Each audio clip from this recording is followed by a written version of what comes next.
புதினா சாதம் பண்ணுவோம். அதுக்கு வந்து தேவையான அளவுக்கு நம்ம வந்து புதினா எடுத்துக்கோங்க.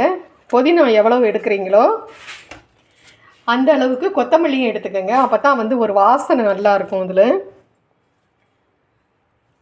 இதுக்கு வந்து வேறு மிளகாய் வத்தல்லாம் எதுவும் போட மாட்டோம். அதனால் நான் வந்து 4 மிளகாய் போட்டுக்கிறேன். பாருங்கள், கொஞ்சம் கொட்டையெல்லாம் எடுத்த புளி போட்டுக்கிடுவோம். இதுக்கு தேவையான அளவுக்கு உப்பு போட்டுக்கிடுவோம். இதை வந்து அரைச்சிட்டு வந்துடுறேன். இப்போது பாருங்கள், நம்ம வந்து சாதத்தை நம்ம வந்து நல்லா ஆற வச்சிடணும்.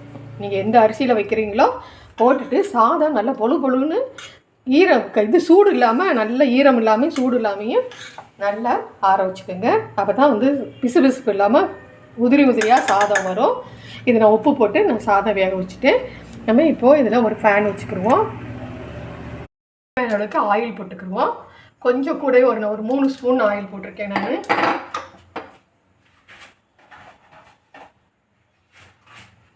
கடுகு போட்டுருவோம். கடுகு நல்லா வெடிக்கட்டும். இதை கொஞ்சம் கடலைப்பருப்பு போட்டுக்குவோம். இதோட சேர்த்து கொஞ்சம் நிரப்பலாம். நீங்கள் முந்திரி பருப்பு வேணாலும் போட்டுக்கிறலாம். நான் கடலை போட்டிருக்கேன்.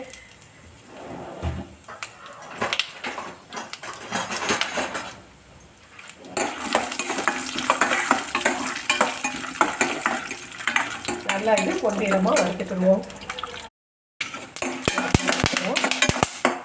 இதில் முந்திரி பருப்பு உங்களுக்கு தேவைன்னா போட்டுக்கோங்க.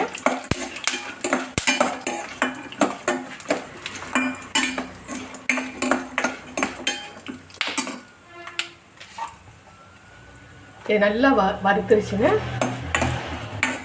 நல்லா வறுபட்டுருச்சு பாருங்க.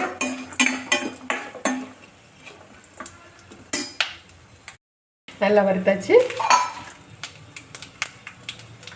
இந்த இதில் வந்து வெங்காயம் போட்டுருவோம்.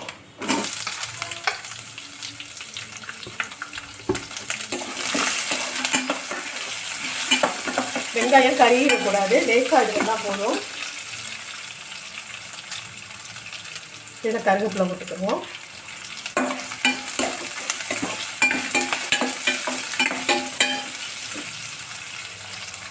இது நல்லா வதங்கட்டும்.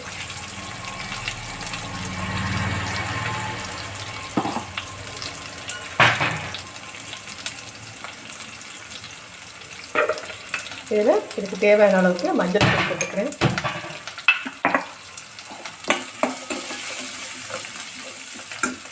நம்ம அரைச்சி வச்சுருந்த இந்த விழுது, பச்சை மிளகாய், புதினா, கொஞ்சம் கொத்தமல்லி,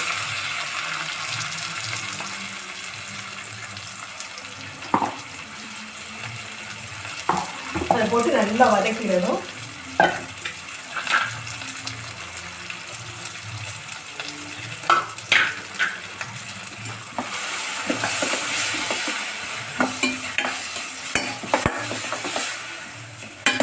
நல்லா கொஞ்சம் பச்சை வாசனை போகிற முடிய இது பண்ணிக்குவோம். இந்த மிக்சியை கழுவி கொஞ்சம் தண்ணி ஊற்றிக்கிறேன். நல்லா கொதிக்கட்டும்.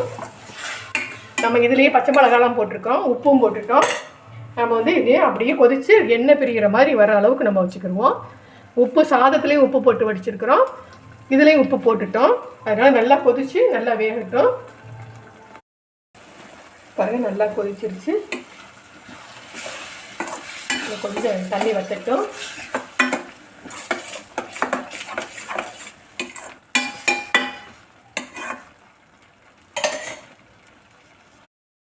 பாருங்கள், நல்லா தண்ணியெல்லாம் வற்றி நல்லா கெட்டியாகிடுச்சு. இதெல்லாம் அளவு போதும். நம்மளுக்கு கீழே பிடிச்சிடாமல் பார்த்துக்கிறது. இப்போ அடுப்பை ஆஃப் பண்ணிடுங்க. ஆஃப் பண்ணிவிட்டு இதில் நம்ம வடித்து வச்ச சாதத்தை போட்டுடலாம்.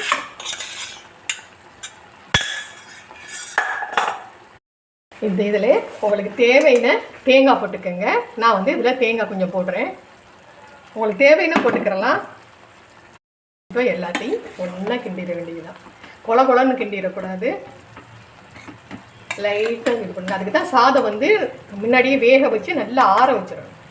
ஆற வச்சுட்டு இதெல்லாம் ஒன்றா சேர்த்து நல்லா பிசைஞ்சிட்டோம்னா ரொம்ப சத்தான புதினா சாதம் ரெடி. இது லஞ்ச் பாக்ஸ் கொடுத்தீங்கன்னா ரொம்ப விரும்பி சாப்பிடுவாங்க. புதினாவாக போட்டால் கூட ஒரு மாதிரி ஒரு வாசனை ரொம்ப சில பேருக்கு பிடிக்காது. இதில் கொஞ்சம் கொத்தமல்லி கலந்து நீங்கள் போட்டு பாருங்கள், ரொம்ப டேஸ்ட்டாக இருக்கும். பிள்ளைங்களை வந்து இதில் போட்டு நடக்கடலைக்கும் முந்திரி பருப்புக்காகவே நல்லா சாப்பிடுவாங்க எல்லாம். பாருங்கள், சாதம் நல்லா ஆறுனதுனால நல்லா பொழு பொழுன்னு ஆக்கி வச்சுருக்கோம். இது அப்படியே கிண்டி நம்ம வந்து பாக்ஸில் வச்சு நம்ம எடுத்து வைக்க வேண்டியதுதான். புதினா சாதம் சூப்பராக பண்ணியாச்சு.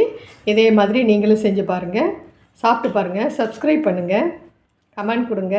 தேங்க்யூ, பாய்.